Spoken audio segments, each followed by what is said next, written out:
السلام علیکم ورحمۃ اللہ وبرکاتہ۔ دوستو، امید ہے کہ آپ تمام حضرات خیر و عافیت سے ہوں گے۔ دوستو، پھر سے ایک نئی ویڈیو کے ساتھ آپ کے سامنے حاضری ہوئی ہے۔ آج میں آپ حضرات کے سامنے بتلانے والا ہوں نماز پڑھنے کا سنت طریقہ، یعنی جب ہم نماز کے لیے کھڑے ہوں گے تو قیام جب ہم کریں گے تو قیام کے اندر جو سنتیں ہیں وہ آپ کے سامنے آج بتلانے والا ہوں۔ قیام کے اندر کیا کیا سنتیں ہیں وہ آج آپ کے سامنے انشاءاللہ تعالی میں بیان کرنے کی، آپ کو بتلانے کی کوشش کروں گا۔ تو دوستو، آئیے ہم شروع کرتے ہیں آج کی ویڈیو۔ دوستو، اولاً جب ہم تکبیر تحریمہ کہتے وقت کھڑے ہوں تو سیدھا کھڑا ہونا، یعنی سر کو پست نہ کرنا۔ جب ہم قیام کریں، کھڑے ہوں، تکبیر تحریمہ یعنی اللہ اکبر کہہ کر نیت باندھیں، تو اس وقت میں ہم بالکل سیدھے کھڑے ہوں، ہماری جو گردن سر ہے یہ جھکا ہوا نہیں ہو، بالکل سیدھا رہے، صرف نظریں جھکی ہوئی رہنی چاہیے، سجدے کی جگہ پر نظریں ہونی چاہیے۔ تو سر کو نہیں جھکانا ہے، یہ سیدھا کھڑا ہونا یہ قیام کی سنت ہے، تکبیر تحریمہ کہتے وقت سیدھا کھڑا ہونا۔ نمبر 2 ہے پیروں کی انگلیاں قبلے کی طرف رکھنا۔ جب ہم کھڑے ہوں، قیام کریں نماز کے اندر، تو اس کی ایک سنت یہ ہے کہ ہم جب کھڑے ہوں تو ہمارے پیروں کی انگلیاں وہ قبلے کی جانب ہونی چاہیے، یعنی ہمارے جو پیر رہیں گے وہ بالکل سیدھے رہیں گے۔ اگر ہم اپنے پیروں کو کھڑے ہوتے ہوئے اس طریقے پر رکھتے ہیں، یعنی آگے کا سرا، آگے کے جو پیر ہیں وہ آگے باہر کو نکلتے ہوئے اور ایڑیاں اندر کو جاتی ہوئی، تو یہ سنت کے خلاف ہو جائے گا کھڑا ہونا۔ ہمیں کھڑا ہونا ہے سنت کے مطابق، تو سنت یہ ہے کہ اپنے پیروں کو بالکل سیدھا رکھیں، یعنی پیر کی جو ایڑیاں ہیں وہ اور اگلا سرا پیر کا وہ برابر رہے، ہمارے پیر بالکل سیدھے رہیں، انگلیاں قبلے کی جانب رہیں۔ نمبر 3 ہے تکبیر تحریمہ کہتے وقت دونوں ہاتھوں کو کانوں تک اٹھانا۔ تکبیر تحریمہ کہتے وقت دونوں ہاتھوں کو کانوں تک اٹھانا، کانوں سے ملانا یہ ضروری نہیں ہے، اصل ہے کانوں کے بالمقابل کانوں تک اٹھا لینا ہاتھوں کو، یہ سنت ہے۔ تو ہمیں جو ہاتھ اٹھانا ہے وہ کانوں تک ہاتھ اٹھانا ہے، اس طریقے پر اپنے ہاتھوں کو اٹھائیں۔ نمبر 4 ہے ہتھیلیوں کو قبلے کی طرف رکھنا۔ جب ہم نیت باندھیں، ہتھیلیاں یعنی ہاتھ اٹھائے تکبیر تحریمہ کہنے کے لیے، تو اس وقت ہماری جو ہتھیلیاں ہیں یہ قبلے کی جانب ہونی چاہیے، بالکل اس طریقے پر ہم ہاتھ اٹھائیں گے، یعنی ہماری جو ہتھیلیاں ہیں یہ قبلے کی جانب رہنی چاہیے۔ بہت سارے لوگوں کو دیکھا جاتا ہے کہ وہ جب ہاتھ اٹھاتے ہیں تکبیر تحریمہ کہنے کے لیے تو آسمان کی طرف اپنی ہتھیلیاں کر دیتے ہیں اس طریقے پر، یا بہت ساروں کی عادت ہوتی ہے کہ وہ اس طریقے پر نیت باندھتے ہیں، یعنی ہتھیلی کو اپنے ہی چہرے کی جانب کر لیتے ہیں۔ تو دوستو، سنت یہ ہے کہ ہم جب تکبیر تحریمہ کہتے وقت ہاتھوں کو اٹھائیں تو اس وقت میں ہماری ہتھیلیاں قبلے کی جانب ہونی چاہیے، اس طریقے پر ہاتھ ہمارے رہنے چاہیے، تو اس کا خیال رکھیں۔ اگلی چیز ہے نمبر 5 انگلیوں کو اپنی حالت پر رکھنا۔ انگلیوں کو اپنی حالت پر رکھنا یعنی نہ تو زیادہ انگلیوں کو کھولنا اور نہ ہی زیادہ انگلیوں کو بھینچنا ملانا۔ اپنی حالت پر جیسے عام طور پر انگلیاں رہتی ہیں، تھوڑا فاصلہ ہلکا سا رہے گا، بالکل ملی ہوئی نہ رکھیں اور نہ ہی پھیلا کر کے رکھیں، بلکہ درمیانی طور پر جیسا ہاتھ ہمارا عام طور پر رہتا ہے اس طریقے پر یہ انگلیاں ہماری رہیں گی، یہ سنت طریقہ ہے۔ اگلی چیز ہے نمبر 6 مقتدی کی تکبیر تحریمہ کا امام کی تکبیر تحریمہ کے ساتھ ہونا۔ جب امام کے پیچھے ہم نماز پڑھ رہے ہوں تو جب امام تکبیر تحریمہ یعنی اللہ اکبر کہے تو اسی کے ساتھ ساتھ امام کے ساتھ ساتھ ہمارا یعنی مقتدیوں کی بھی تکبیر تحریمہ یعنی اللہ اکبر ہونا چاہیے۔ یہ نہیں کہ ہم کھڑے ہوئے ہیں امام کے ساتھ ساتھ کھڑے اچھے خاصے، امام نے اللہ اکبر کہہ دیا، پھر اس کے بعد میں ہم نیت کر رہے ہیں نماز کی کہ 2 रकात नमाज पढ़ रहा हूँ फुला फुला इस तरीके पर, तो ये इतनी लंबी चौड़ी कहने की ज़रूरत नहीं है। हमें नियत करनी है अल्फाज के ज़रिए, तो पहले ही नियत कर लें, वरनी तो बस दिल में इरादा असल है नियत करना दिल से।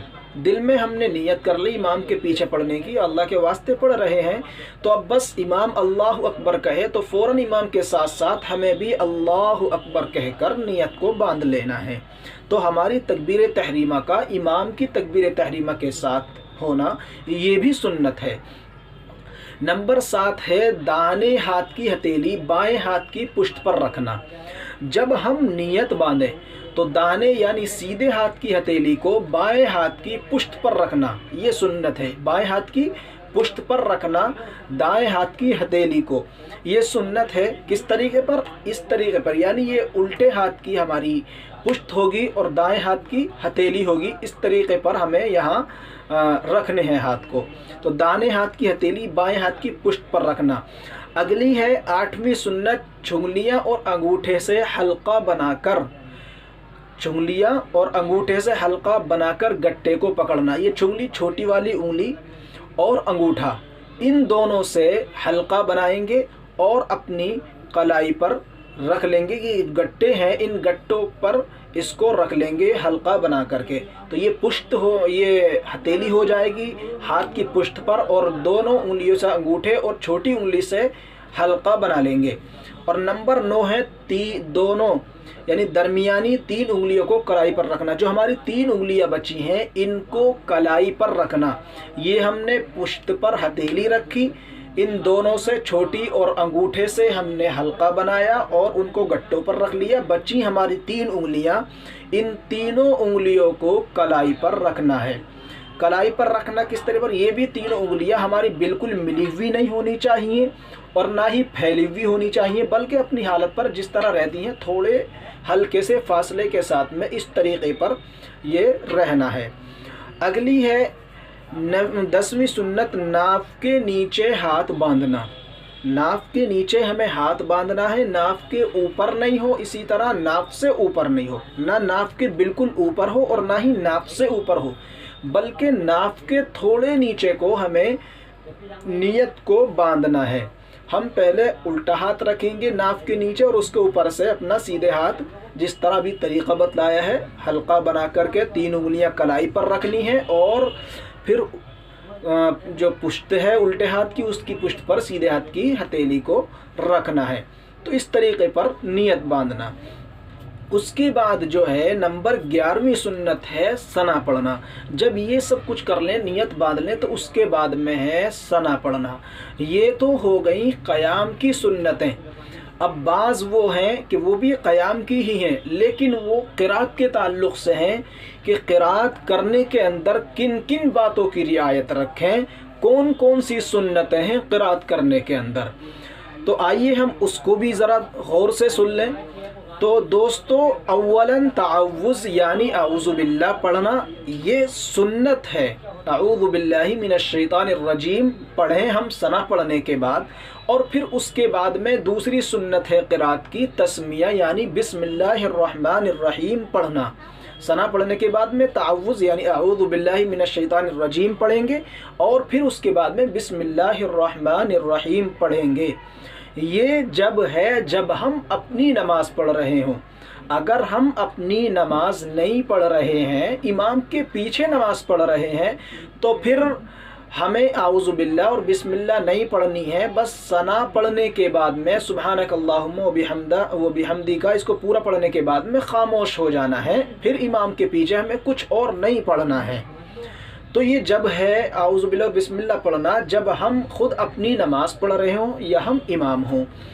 नंबर 3 है क़िरात की सुन्नतों में से ना ज़्यादा जल्दी पढ़ना और ना ज़्यादा ठहर ठहर कर, बल्कि दरमियानी रफ्तार से पढ़ना, जिसको कायदे के अतबार से जो है वो 3 किस्में हैं कुरान पाक पढ़ने की। एक है क़िरात तिलावत करना और एक है हदर में तिलावत करना, एक तदवीर में।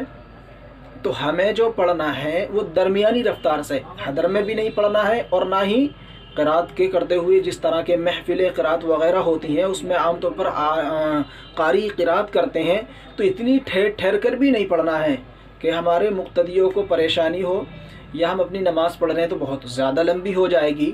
तो हमें दरमियानी रफ्तार के साथ में कुरान करीम को पढ़ना है। मिसाल के तौर पर आप इस तरह पढ़ लीजिए जैसा मैं आपके सामने बतला देता हूँ कि अल्हम्दुलिल्लाहि रब्बिल आलमीन अर्रहमानिर रहीम मालिकि यौमिद्दीन।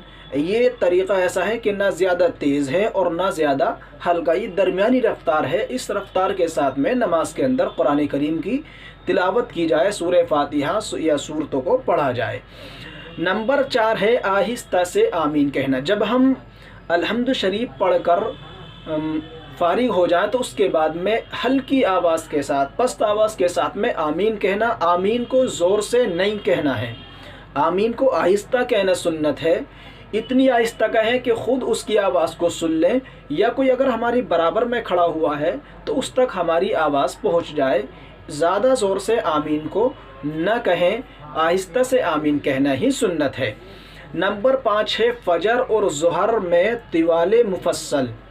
ये तरतीब है कुरान करीम की पढ़ने की कि कौन सी नमाज में कौन कौन सी सूरतें पढ़नी चाहिए, किस नमाज में लंबी सूरतें पढ़नी चाहिए और किस नमाज में छोटी सूरतें पढ़नी चाहिए।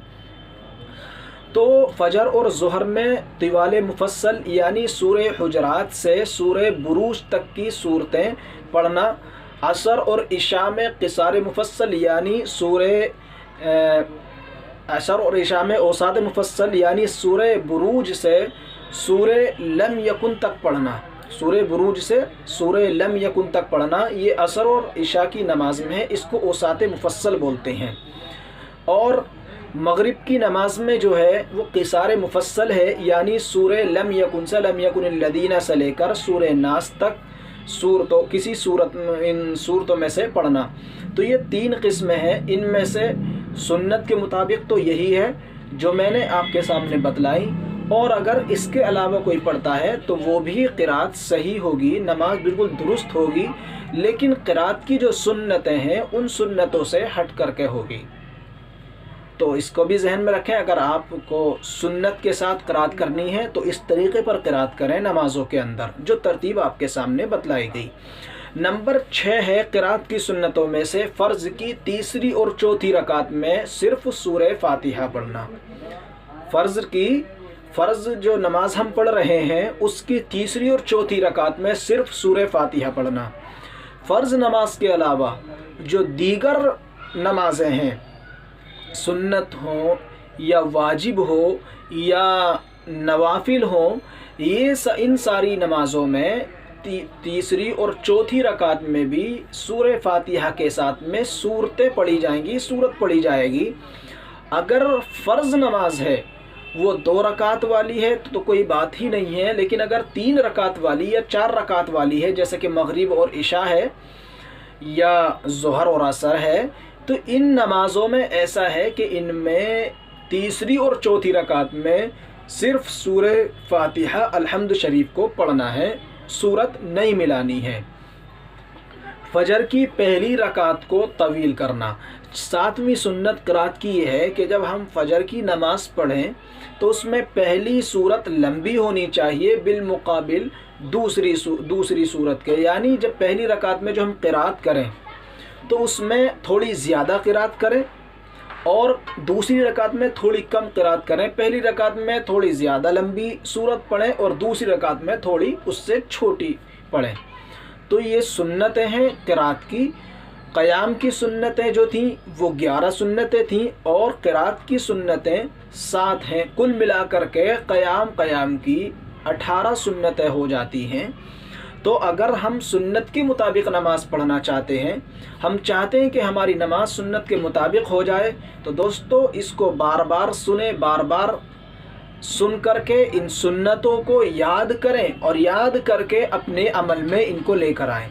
दोस्तों याद करने का सबसे बेहतरीन तरीक़ा अभी तक जो मेरी नॉलेज में है वो सबसे बेहतरीन तरीक़ा ये है کہ جس چیز کو ہم چاہتے ہیں کہ وہ اس کو ہم محفوظ کر لیں، یاد رکھ لیں، وہ ہمارے یاد رہے، بھولیں نہیں، تو اس کو عمل میں لے آئیں۔ جب ہم عمل میں لے آئیں گے تو پھر وہ چیز ہم بھولنے کی نہیں ہے، وہ چیزیں ہمیں یاد رہیں گی۔ تو یہ جو سنتیں آپ کے سامنے میں نے بیان کی ہیں، ان کو عمل میں لے آئیں، انشاءاللہ تعالی یاد خود بخود ہو جائیں گی۔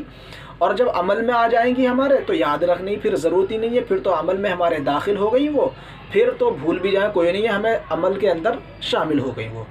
بس اسی کو آج مجھے بتلانا تھا۔ انشاءاللہ تعالی اگلی ویڈیو میں رکوع اور سجدوں کی اور قاعدوں کی سنتیں باقی رہ گئی ہیں، وہ بھی آپ کے سامنے آ جائیں گی۔ اللہ تبارک و تعالی ہم سب کو سنت کے مطابق نماز پڑھنے اور سنت کے مطابق ہی زندگی گزارنے والا بنائے۔ وما علینا الا البلاغ۔ والسلام علیکم ورحمۃ اللہ وبرکاتہ۔